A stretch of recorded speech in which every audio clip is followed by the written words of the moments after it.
Au nom du Père et du Fils et du Saint-Esprit. Amen. La paix de Jésus soit dans votre maison, sa paix et sa joie. Alléluia. Nous lisons le Saint-Évangile selon Saint Luc, chapitre 4, versets 31 à 37. Jésus descendit à Capharnaüm, une ville de Galilée. Les jours de sabbat, il les enseignait. Et son enseignement faisait forte impression sur eux parce qu'il parlait avec autorité. Il y avait dans la synagogue un homme possédé par un démon impur. Voici qu'il se met à pousser des cris. « Que nous veux-tu, Jésus de Nazareth? Es-tu venu pour nous perdre? Je sais qui tu es, le Saint de Dieu. » Jésus le menace et lui dit « Tais-toi, sors de cet homme. » Alors le démon le projette en plein milieu, puis sort de lui sans lui avoir fait le moindre mal. C'est une vraie stupeur chez tous. Ils se disent l'un à l'autre, où veut-il en venir? Avec quelle autorité et quelle puissance il commande aux esprits impurs et ils sortent. C'est ainsi que la renommée de Jésus commence à se répandre partout aux alentours. Alléluia, merci Jésus pour cette libération de cet homme. Alors,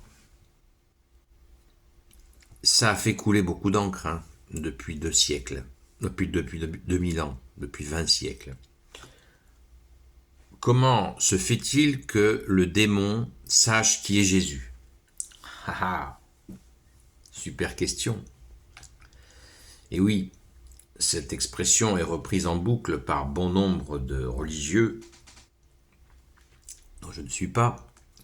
Moi, je suis un simple fidèle catholique, un ouvrier de Jésus, mais tant de religieux font référence à cela, en disant que même le mauvais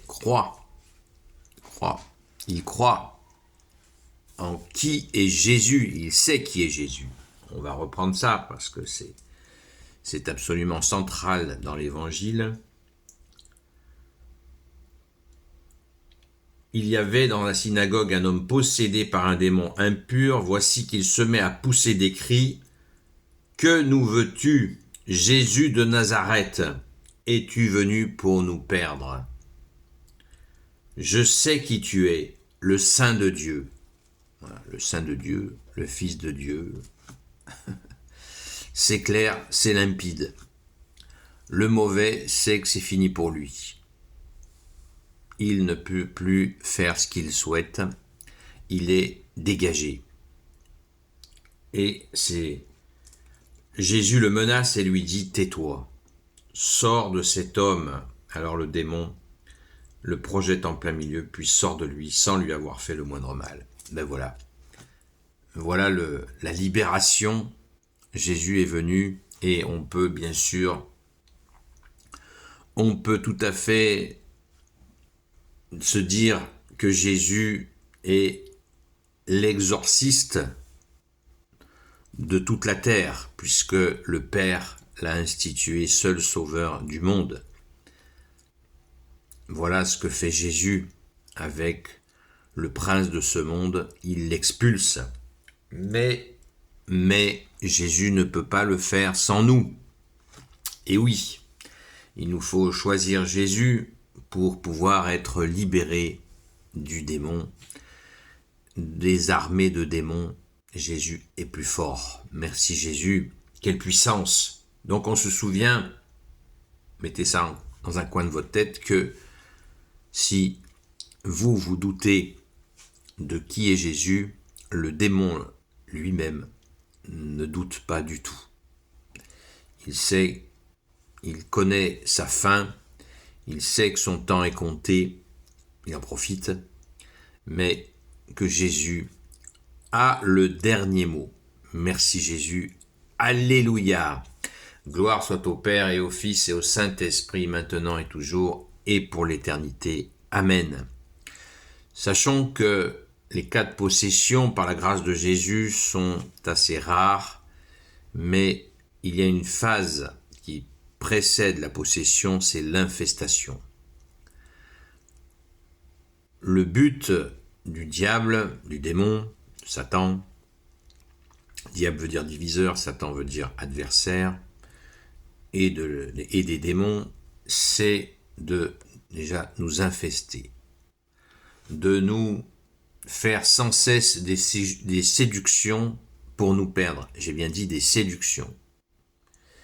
Notre société est remplie, notamment par Internet, de possibilités de se faire infester par plein de choses tordues, ce qui n'est pas une critique d'Internet, puisqu'il y a aussi de très belles choses sur Internet.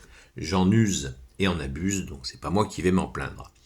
Mais le tri est vraiment nécessaire dans le virtuel et bien sûr dans le réel.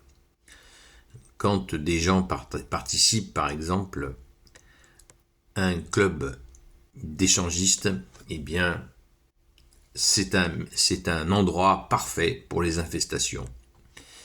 Et le malin se régale. Il va pouvoir détruire des couples à l'envi. Voilà, un exemple parmi tant d'autres, tant et tant d'autres. L'idée du malin, c'est de pervertir les cœurs, faire que nous devenions vicieux.